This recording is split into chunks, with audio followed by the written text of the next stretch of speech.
Dear student, you are most welcome to our educational channel mechanical Pandit. और मैं आपके प्यारे पांडे सर। आज हम लोग डिस्कस करने वाले हैं various types of decision making stages, या आप बोल सकते हैं डिसीजन मेकिंग प्रोसेस के कौन कौन से स्टेज होते हैं, कौन कौन से लेवल होते हैं, कौन कौन से टाइप होते हैं। जैसा कि हमने आपको लास्ट टू लास्ट लेक्चर में बताए थे कि ये जो आपका डिसीजन मेकिंग है लेक्चर नंबर 75 से शुरू हुआ था। डिसीजन मेकिंग होता क्या है ये हमने बताया था कि आप सिंपल अपने आप को याद कीजिए कि 12th क्लास में आप थे या 10th क्लास में थे। जब आगे के क्लास में जाने थे तो आपके पास बहुत सारे ऑप्शन थे, आप बहुत सारे परमिटेशन कॉम्बिनेशन लगा करके देखे थे कि हमारे लिए कौन सा कैरियर ऑप्शन सही रहेगा। आप डेली लाइफ में भी कुछ ना कुछ डिसीजन लेते हैं कि क्या सही है क्या गलत है, कब कौन सा डिसीजन लेना चाहिए। That is very important. और ये 5 लेक्चर मिला करके जो है हम लोग जो है देखे थे कि हम 75 नंबर लेक्चर में बताए थे डिसीजन क्या होता है, लास्ट लेक्चर में बताए थे technique of the decision making, और आज हम बताने वाले हैं various types of the decision making process. तो इसको हम लोग देखेंगे, लेकिन उसको जो है देखने के पहले हम आपको बता दें कि डिसीजन में हमने आपको बताए थे बहुत सारे कैरेक्टरिस्टिक्स कि कौन कौन से कैरेक्टरिस्टिक्स होते हैं, कौन कौन से जो है प्रोसेस होता है, डिसीजन मेकिंग प्रोसेस होता क्या है, कौन कौन सा तरीका होता है, कौन कौन से एलिमेंट होते हैं। ये एलिमेंट आप जरूर ध्यान रखिएगा कि किस सिचुएशन में आप डिसीजन ले रहे हैं, दैट इज वेरी इंपॉर्टेंट। इसमें कॉस्ट इफेक्टिव होना चाहिए, फाइनेंशियल लॉस ज़्यादा ना हो। फिर आपके साथ बहुत सारे कॉन्स्टेंट्स होंगे, उन कॉन्स्टेंट्स को ध्यान रख करके आप जो है, तो ये सारे टेक्निक्स हम बता चुके हैं, आप प्रीवियस लेक्चर में जा करके देख सकते हैं प्लीज। आज जो हम बात करने वाले हैं क्लासिफिकेशन ऑफ डिसीजन मेकिंग, जो है क्लासिफिकेशन ऑफ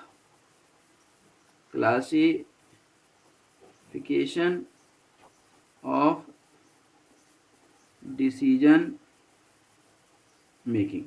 सबसे पहले जो है इसी को हम लोग आगे बढ़ा रहे हैं, क्लासिफिकेशन ऑफ डिसीजन मेकिंग। तो सबसे पहला क्लासिफिकेशन जो है हम लोग एक एक करके बात करेंगे। इसमें सबसे पहला आता है ऑर्गेनाइजेशन एंड पर्सनल डिसीजन। अच्छा, डिसीजन में भी यदि आप ध्यान दें तो डिसीजन आप कैटेगराइज करते हैं 3 तरीके से। एक तो आप डेली बेस पे, डेली रूटीन में आपके हैं, रोज आप कुछ ना कुछ डिसीजन लेते हैं। फिर कुछ डिसीजन होते हैं लॉन्ग और शॉर्ट टर्म के लिए। शॉर्ट टर्म मतलब 3 महीना 4 महीना, और मीडियम टर्म मतलब 1 साल 2 साल के लिए, और लॉन्ग टर्म मतलब अगले 5 साल 10 साल के बाद क्या आप करने वाले हैं। फिर ये एक आगे बढ़ते हैं जब हम लोग, तो एक डिसीजन होता है इकोनॉमिक एंड नॉन इकोनॉमिक, क्योंकि पैसा सब कुछ नहीं है लेकिन बहुत कुछ है। तो नॉन इकोनॉमिक आप डिसीजन जो है और इकोनॉमिक डिसीजन। फिर इसी तरह से आप एडमिनिस्ट्रेटिव डिसीजन भी लेते हैं, टाइम बेस्ड डिसीजन लेते हैं, सेटिस्फैक्ट्री डिसीजन लेते हैं, ठीक है ना। तो ये सब बहुत सारे टाइप्स हैं जो कि हम लोग आगे चल करके बहुत जो है डिटेल में बात करेंगे। सबसे पहला जो डिसीजन होता है ऑर्गेनाइजेशनल डिसीजन, मैं लिखते हुए जाता हूं, organisational and personal decision.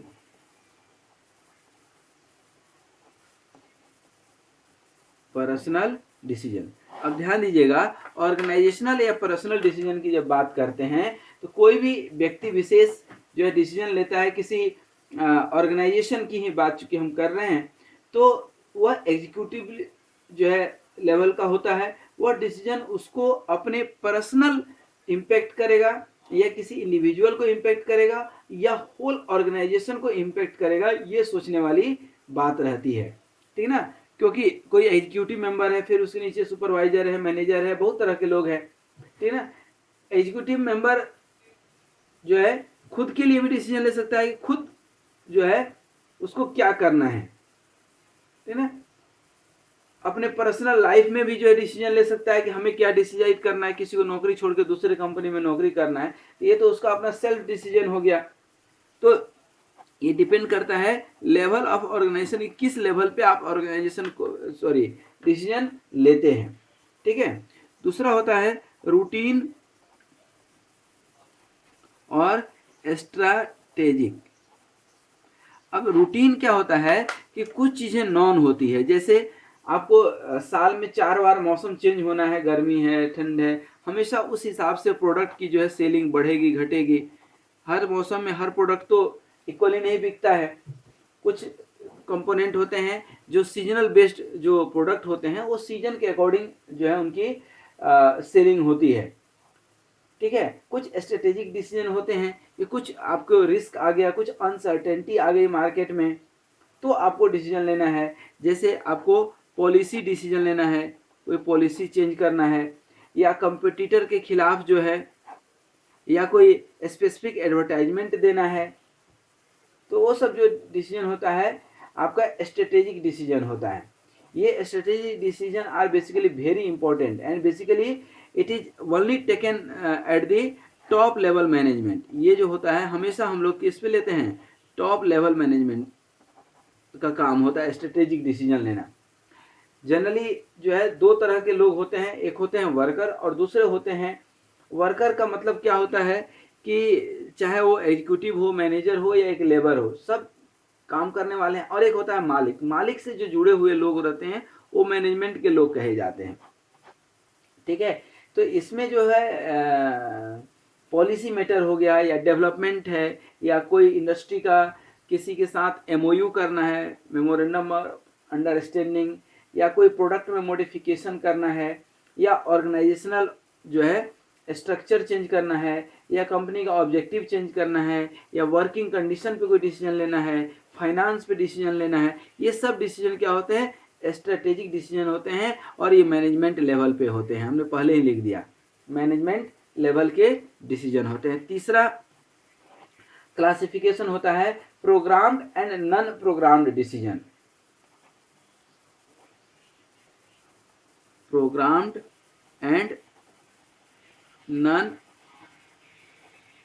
Programmed. Non programmed basically क्या होता है कि एक होता है रिपीटिटिव, इसको आप बोल सकते हैं रिपीटेटिव, डेली का वही काम है रिपीटिटिव। और एक होता है नॉन रिपीटेटिव, यही नॉन प्रोग्राम्ड कहते हैं। जैसे प्रोडक्ट कोई बन रहा है, तो प्रोडक्ट बन रहा है तो उसका रॉ, जैसे आपके घर में चावल खरीदना है, तो चावल तो रोज बनना है, रोटी रोज बनना है, तो उसमें बहुत ज़्यादा डिसीजन लेने की जरूरत नहीं है। आप ज़्यादा से ज़्यादा इस कंपनी का नहीं इस कंपनी का आटा खरीदोगे, लेकिन खरीदोगे तो जरूर। लेकिन आपके घर में कभी एक वॉशिंग मशीन खरीदना हो, एसी खरीदना हो, तो रोज तो नहीं खरीदते हो ना, तो आपको वहाँ डिसीजन लेने की जरूरत पड़ती है।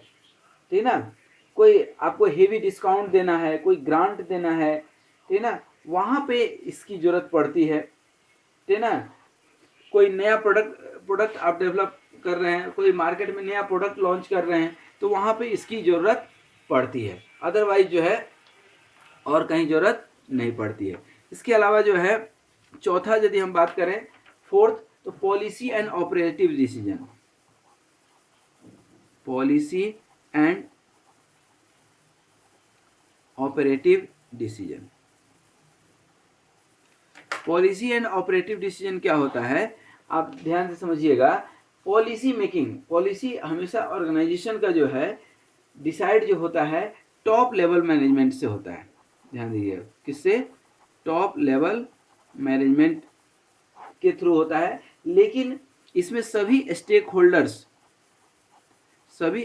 होल्डर्स जो है शामिल होते हैं, और इसका जो इम्पैक्ट होता है वो इम्पैक्ट जो है कंपनी के ऊपर भी होता है, कंपनी में भी होगा, वर्कर पे भी होगा, और वर्कर के फैमिली पे भी होगा, साथ में सोसाइटी में भी होगा, या कह सकते हैं मार्केट में भी इसका इफेक्ट होता है। ठीक है, ये जो है दूसरा होता है ऑपरेटिव डिसीजन। ऑपरेटिव डिसीजन मतलब that kind of decision that can not go beyond A framework. इस तरह के डिसीजन ऑलरेडी लिए जा चुके हैं, भले ये शॉर्ट टर्म में हो या लॉन्ग टर्म में हो। इनका नेचर जो होता है, nature of taking decision, operative मतलब आप बोल सकते हो डेली बेसिस, और you can say it is less important and it is basically related to day operation of the business, and these decisions are taken in the light of policies framed by top management, middle management and lower management। ठीक है, तीनों management बैठ करके इसकी जो है decision लेते हैं, या कई बार जो अभी देखने आता है कि मैनेजर्स ही जो है इनके ऊपर एक फ्रेमवर्क डिसाइडेड है, वो खुद डिसीजन ले पाते हैं। ठीक है, जो पांचवा डिसीजन का टाइप है वह है आपका individual and group decision. Individual और ग्रुप डिसीजन, अगेन जो हमने पहला बताया था ऑर्गेनाइजेशनल एंड पर्सनल, उसी तरह से यहाँ इंडिविजुअल है और ग्रुप डिसीजन है। कोई डिसीजन ले रहे हैं तो इंडिविजुअल ले रहे हैं, मतलब वहाँ नंबर ऑफ पर्सन कितना इफेक्ट होगा, 1 नंबर या 10 नंबर जो है पर्सन इन्वॉल्व होगा। ठीक है ना, it is concern with enterprise, with concern with locality, it concern with society, with concern with rituals, किसके अकॉर्डिंग आप डिसीजन ये ले रहे हैं। तो these are very important related to policy. जब ग्रुप की बात करते हैं ये पॉलिसी रिलेटेड प्रॉब्लम हो जाता है, और कई बार जो है delay in taking the decision create difficulties. ठीक है ना, तो ग्रुप जो है डिसीजन कई बार होता है। और एक जो है छठा होता है डिसीजन मेकिंग क्लासिफिकेशन में मेजर एंड माइनर डिसीजन भी आप एक लिख सकते हैं, मेजर और माइनर डिसीजन, छोटे मोटे डिसीजन जो हम लोग लेते हैं डे टू डे लाइफ में। 7th नंबर एक होता है लॉन्ग टर्म, ठीक है ना, एक होता है डिपार्टमेंटल, ये भी मैं लिख देता हूँ, departmental and non departmental decision होता है। इसी तरह से एक डिसीजन होगा आपका इकोनॉमिक एंड नॉन इकोनॉमिक। देखिए जहां इकोनॉमिक डिसीजन होगा वहां टॉप लेवल का मैनेजमेंट का मालिक को इन्वॉल्व होना बहुत जरूरी है। ठीक है, इसी तरह से आ जाइए एडमिनिस्ट्रेटिव प्रॉब्लम्स डिसीजन मेकिंग जो है थोड़ा सा देख ले। एडमिनिस्ट्रेटिव लेवल पे डिसीजन की क्लासिफिकेशन होती है। जैसे कोई डिसीजन आपने लिया तो करेक्टनेस उसकी कितनी है, कितना correctness of the decision, correctness of decision, that is very important कि जो आपने डिसीजन लिया how much it is correct, whether decision are taken very correctly, या फर्स्ट प्रॉब्लम फेस करने के बाद सेकेंड में कुछ चेंज किया है हमने, ठीक है ना। If the decision is not correct then क्या होगा, डिसीजन यदि करेक्ट नहीं हुआ तो इफर्ट भी चले गया, हमारा मेहनत जो है वो भी गया, और जो मनी है वो भी गया, मनी भी हमारा लॉस हुआ और एफर्ट भी लॉस गया, ठीक है ना। फिर जो जितने लोग सिस्टम में हैं उनका टाइम भी जो है लॉस गया, ठीक है ना। उसी के साथ टाइमिंग ऑफ द डिसीजन, सही टाइम पे सही निर्णय जो है जिंदगी में बहुत काम आता है। तो timing of decision is very important. फिर जो आपने डिसीजन लिया that must be communicated to individual जो उससे रिलेटेड हैं। तो क्या है, effective communication to related person, that is very important. Administration का यही काम है, आपने कोई पॉलिसी बनाया और पब्लिक के बीच वो पॉलिसी आया ही नहीं तो आपके डिसीजन का क्या मतलब है, वो बेकार हो गया, ठीक है ना। दूसरा participation in decision making, participation in decision making, decision making में पार्टिसिपेट आपने किसको किया, ठीक ना। सेकेंड लास्ट हम लिख सकते हैं डिसीजन इन्वायरमेंट, परिस्थिति क्या थी, डिसीजन इन्वायरमेंट।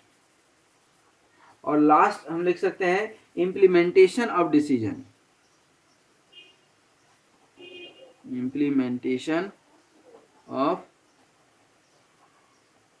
डिसीजन, मतलब आपने जो डिसीजन लिया उसको कैसे हमने इम्प्लीमेंट किया। इम्प्लीमेंट करना बहुत जरूरी है, हवा हवाई में डिसीजन ले लिए और डिसीजन सिर्फ अपने तक ही रह गया, ठीक है ना, रिस्पॉन्सिबल पर्सन तक ये हमने डिसीजन जो है कम्युनिकेट नहीं कर पाए, या यदि कम्युनिकेट कर दिए तो वो किया कि नहीं, एग्जीक्यूशन हुआ कि नहीं। Implementation and you can say execution, execution both are very important, ठीक है। तो ये चीज आपको ध्यान रखना है कि रिस्पॉन्सिबिलिटी किसकी है कि वो डिसीजन इम्प्लीमेंट करेगा।